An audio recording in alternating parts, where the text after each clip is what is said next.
दोस्तों, स्त्री जन्म में अनेक कष्ट उठाना पड़ता है।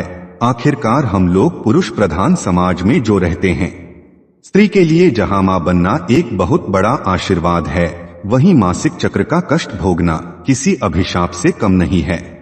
स्त्रियों को मासिक धर्म क्यों भोगना पड़ता है और इसका संबंध देवराज इंद्र से कैसे है, आइए जानते हैं।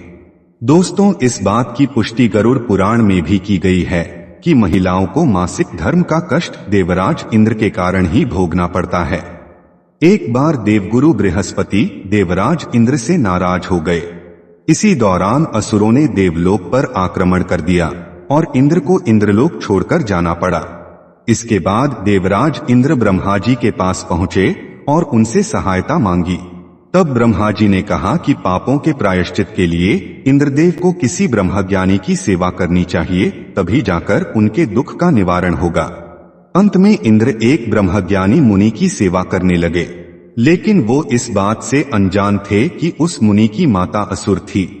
ऐसे में पूजा के दौरान इंद्रदेव द्वारा अर्पित सारी हवन सामग्री और पूजा का फल असुरों को चला जाता था। जब इंद्र को यह बात पता चली तो वो बहुत नाराज हुए और उन्होंने उस मुनि की हत्या कर दी। हत्या करने से पहले इंद्र उस मुनि को गुरु मानते थे और गुरु की हत्या करना घोर पाप है। इसी कारण उन्हें ब्रह्महत्या का दोष भी लग गया। ये पाप एक भयानक दानव के रूप में उनका पीछा करने लगा। किसी तरह इंद्र एक फूल में छिप गए और कई वर्षों तक उसी में भगवान विष्णु की तपस्या करते रहे। तपस्या से प्रसन्न होकर भगवान विष्णु ने इंद्र को ब्रह्महत्या के दोष से मुक्त होने का उपाय बताया। विष्णु भगवान ने कहा, ब्रह्महत्या महापाप है, इसके दुष्प्रभाव से तुम बच नहीं सकते, लेकिन यदि कोई तुम्हारा पाप बांट ले तो निश्चय ही तुम्हारा उद्धार संभव है। सुझाव के अनुसार इंद्र ने पेड़, जल, भूमि और स्त्री को अपने पाप का थोड़ा थोड़ा अंश देने के लिए मना लिया, जिसके बदले में इन सभी को इंद्र ने एक एक वरदान दिया।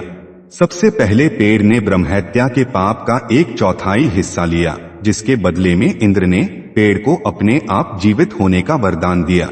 इसके बाद जल ने 1/4 हिस्सा लिया तो इंद्र ने जल को वरदान दिया कि जल को अन्य वस्तुओं को पवित्र करने की शक्ति होगी। इसी तरह पृथ्वी और स्त्रियों को भी इंद्र से एक एक वरदान मिला।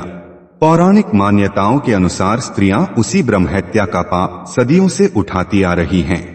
इसलिए उन्हें मासिक चक्र के दौरान कष्ट भोगने पड़ते हैं और इस दौरान उन्हें मंदिरों में अपने इष्ट के पास जाने की अनुमति नहीं है। मान्यता है कि तभी से स्त्रियों में मासिक धर्म का होना शुरू हुआ। हालांकि आधुनिक युग में वैज्ञानिक मत को मानने वाले इन बातों को गंभीरता से नहीं लेते हैं।